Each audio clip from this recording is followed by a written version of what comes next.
एखादं पुस्तक ज्यावेळेला आपण नव्याने वाचायला घेतो त्यावेळेला आपल्याला त्यातले शब्द कळत नसतात, वाक्यांचा अर्थ लक्षात येत नाही, घटनेचा संदर्भ लागत नाही, वेळ जातो, एफर्ट्स लागतात आणि हे पुस्तक सोडून देण्याचे चान्सेसही पहिल्यांदाच जास्त असतात. पण ज्यावेळेला मी हे पुस्तक पुन्हा वाचेन ना, त्यावेळेला मला शब्द ओळखीचे असतील, अर्थ कळायला लागलेला असेल, वेळ आणि एफर्ट्स कमी जाणार आहेत. तिसऱ्यांदा वेळ आणि एफर्ट्स आणखी कमी जातील, आणखी काही बऱ्याचशा गोष्टी मला त्यातल्या समजत जातील. चौथ्यांदा हा एफर्ट्स आणखी कमी होईल. कुठलीही गोष्ट सुरू करताना पहिली पायरी ही कायम अवघड असते आणि ड्रॉपआउट होण्याचं म्हणजे सोडून देण्याचे चान्सेससुद्धा या पहिल्या स्टेजमध्ये जास्त असतात. पण एकदा आपण हे ओव्हरकम करून पुढे गेलो ना, किंवा पुढचा प्रवास आपला बऱ्यापैकी सोपा होतो. त्यावेळेला आपण हे सातत्याने रिपीट करत राहतो, तेव्हा सुरुवातीला जे आपल्याला कॉन्शियस एफर्ट किंवा जाणीवपूर्वक जी मेहनत करावी लागते ते नंतर ऑटोमॅटिक बिहेवियरमध्ये बदलतं, ज्याला आपण सवयी म्हणतो.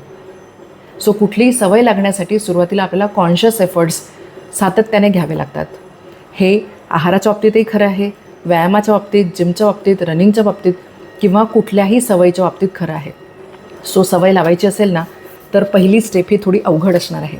त्यातून पुश करणं हे सगळ्यात महत्त्वाची पायरी आहे. सो तुम्ही आता ज्या वेळेला तुम्ही नवीन बदल सुरू कराल त्यावेळेला ही स्टोरी स्वतःला नेहमी सांगा.